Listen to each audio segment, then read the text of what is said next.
Hey guys, Roxanne here from Tiny Home Living. Well, I just thought I'd give you an update. Sadie is gone. We did get into the vet yesterday morning and we did have to say goodbye to her. She was pretty bad by the time we got there. Her stomach was really distended. The vet could hardly hear her heart because of the bloating and the fluid. And it was the humane thing to do. They said they could do all kinds of tests to figure out what it was, but that's just really like torturing an animal when you don't have the courage to say goodbye. So I held her so she could see Chris. She was always, same with our Cleo, our other dog. As long as they could see Chris, they were happy. And at the very end, that's all either of them wanted, was to be able to see him. And her being deaf, it was important that she be able to look at him. Anyway, she is gone. I really was trying to do this without crying. She was about 16, and I think maybe there were little things wrong, you know, she was getting older, other than being deaf. But, I mean, as you saw in the video about a month ago, she was running laps around all the sea containers, and, you know, just amazing for a dog of her age. But she went off her food and water, and you know, same with Bella. Once they go off food and water, you can't get them to eat. It's pretty hard to do anything. And her breathing was so labored. She was obviously, could barely stand and was so uncomfortable. I don't, you know, I don't believe in just taking them and having someone else take care of them, because they need the comfort at the end, and I think it's very cowardly of people not to be able to do that for their fur babies. Anyway, as usual, life has to go on. We've got a million things to do here. Chris is out picking beans, and we've got to get some food harvested. So these things have to be done. And Sadie was about 16, so, you know, she had a good life and a long life, and I don't know if that makes it easier or harder having them such a long time. But anyway, let's go out to the garden and see what we can get done today. We got for eggs. Are you going in there to lay an egg, Inspector? I'm not sure which one this is. I think it's one of the older ones. Oh, we got a little egg in here. They're getting a tiny bit bigger. I got the smallest one ever. Oh, they're so cute. What about you? These ones are the most skittish and squawky. Them and Betty, the little gray and white one. I did find a whole bunch in this box down here one day, and I don't know why they would use it one day. And of course I can't check up there either, can I? Are you busy? Yes, very busy. This little one's trying to get comfortable. Well, we'll come back later then, girls. I'll take my little... These are getting a little bigger. And we're not getting a lot of eggs, only 3 or 4 a day out of the older... Oh my goodness, older hens. So the little ones are laying more eggs than the bigger ones now. You better pick up some slack. Come on. I'll be back. Ruby and her babies. I haven't paid much attention to them for the last few days because, oh my goodness, she's scratching dirt all over me. Aren't they the ugliest little things now? We're definitely at the ugly stage, and I have a terrible suspicion that we might have 3 roosters.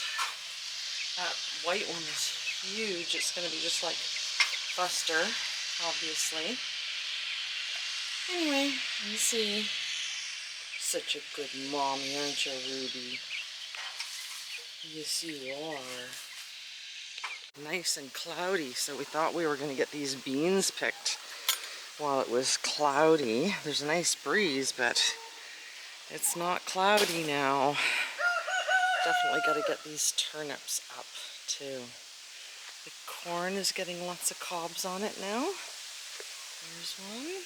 Some people are eating their corn already, so. And we didn't get our stuff done that late, so I don't know. Oh my goodness, look at the size of this one. It's like a small child.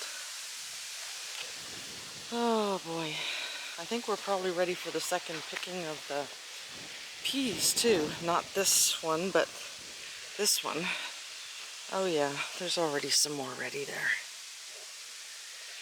Well, and the pickling cucumbers are massive. They're not supposed to be that big, but we don't have time to do them yet. Now, I just did a video of these pumpkins. We trimmed the pumpkin vines like a few days ago, and the pumpkins absolutely exploded after that. They were all like little like this thing, and now look at them. Oh boy. So Chris has just picked from here to here, about 10 feet. He's got this many beans. Yeah, they're just in clumps.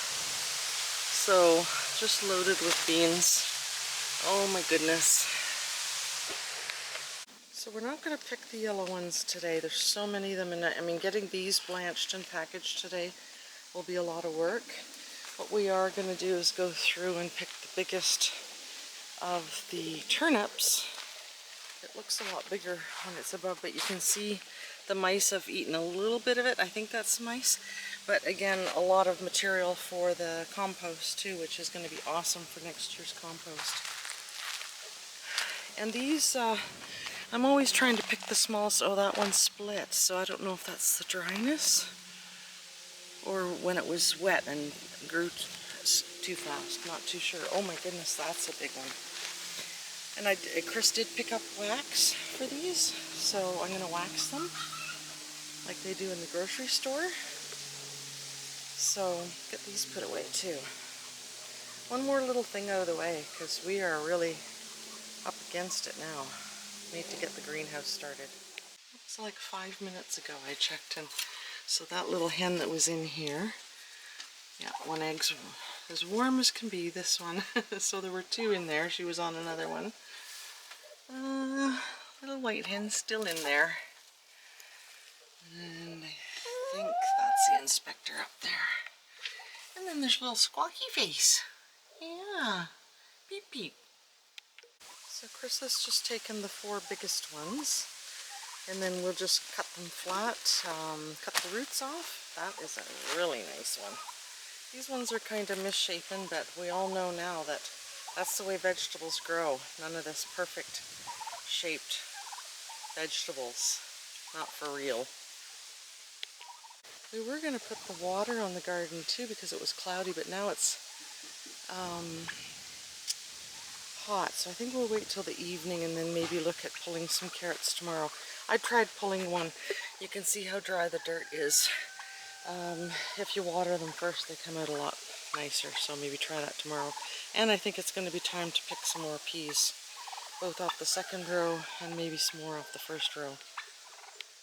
We're going to go through and pick the pickling cucumbers that are yellow, because they're already kind of past it, and give some to the chickens.